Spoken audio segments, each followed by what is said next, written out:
क्या आपने सुना है बनारस वाले मिश्रा जी का नाम?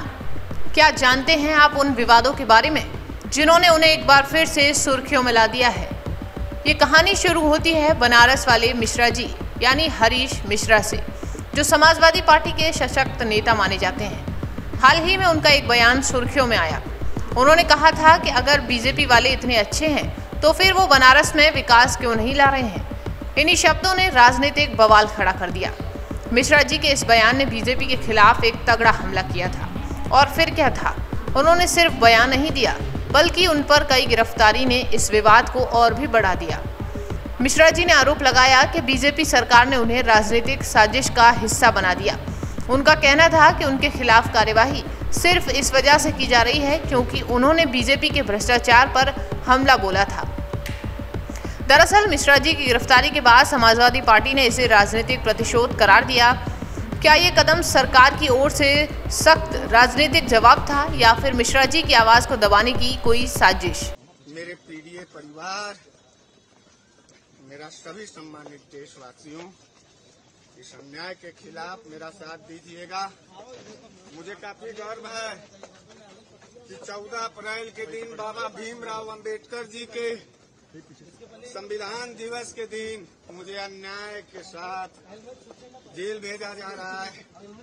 हमला हमारे ऊपर हुआ, घर पर आकर के किए, हमारे ऊपर मुकदमा और हम ही को जेल। मेरे बच्चों का और पत्नी का, परिवारजनों का सुरक्षा जिला प्रशासन का है, सरकार की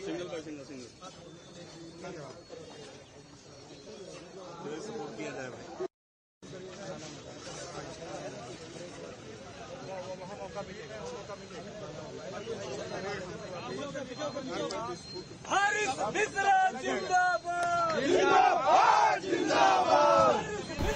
मिश्रा जी की गिरफ्तारी के बाद उनकी पत्नी और बेटी भावुक हो गए। उनकी गिरफ्तारी ने न सिर्फ परिवार को दुखी किया बल्कि कई सामाजिक कार्यकर्ताओं और राजनीतिक नेताओं को भी सड़कों पर ला दिया। सपा ने मिश्रा जी के समर्थन में प्रदर्शन किया, वहीं अखिलेश यादव भी मिश्रा जी से मिलने अस्पताल तक पहुंचे। क्या ये राजनीतिक समर्थन मिश्रा जी के पक्ष में बदलाव ला पाएगा? लेकिन ये मामला केवल सपा और बीजेपी का नहीं बल्कि पूरे राजनीतिक परिदृश्य का था, क्योंकि सैनिक प्रकोष्ठ ने भी इस गिरफ्तारी के खिलाफ प्रदर्शन किया और कहा कि ये देशभक्ति का मुद्दा है। अब सवाल ये उठता है, क्या इस पूरे विवाद का कारण सिर्फ मिश्रा जी का कोई बयान था या फिर इसके पीछे कोई छुपी हुई राजनीति? क्या अखिलेश यादव और सपा मिश्रा जी की गिरफ्तारी के बाद कुछ बड़ा कदम उठाएंगे? क्या बीजेपी की सरकार इस घटना से बचकर निकल पाएगी या फिर ये राजनीतिक खेल अब और भी गहरा होगा? याद रखें, ये सिर्फ एक गिरफ्तारी नहीं बल्कि राजनीतिक बयानबाजी का एक नया मंजर था। बनारस वाले मिश्रा जी का विवाद अब ये सोचने पर मजबूर करता है कि क्या ये सब राजनीतिक चालें हैं या फिर ये सिर्फ संघर्ष की शुरुआत है। इस पूरे विवाद ने राजनीतिक बवंडर को जन्म दिया है। क्या ये सिर्फ एक मामूली गिरफ्तारी थी या फिर इसके पीछे कोई और छुपा है? क्या इसने समाजवादी पार्टी को बीजेपी के खिलाफ एक नया राजनीतिक मोर्चा खोलने का मौका दे दिया है? मैं गोपाल कृष्ण एडवोकेट आज हरीश मिश्रा को क्राइम नंबर 117/2025 में रिमांड पे लाया गया था। ये मुकदमा दर्ज हुआ था 117 और 191 में, 115 और 191 में। ड्यूरिंग इन्वेस्टिगेशन इसमें 109 और 352 BNS के सेक्शंस बढ़ाए गए हैं। अटेम्प्ट टू मर्डर 109 और वो सेक्शन बढ़ने के बाद उसका प्रोस एंड कॉन्स ये रहा कि आज हरीश मिश्रा की जो जुडिशियल रिमांड है वो स्वीकार की गई 25 तारीख तक के लिए। हरीश मिश्रा की तरफ से लोअर कोर्ट में बेल एप्लीकेशन भी प्रोड्यूस की गई जिसपे 15 तारीख की डेट, कल की डेट लग गई।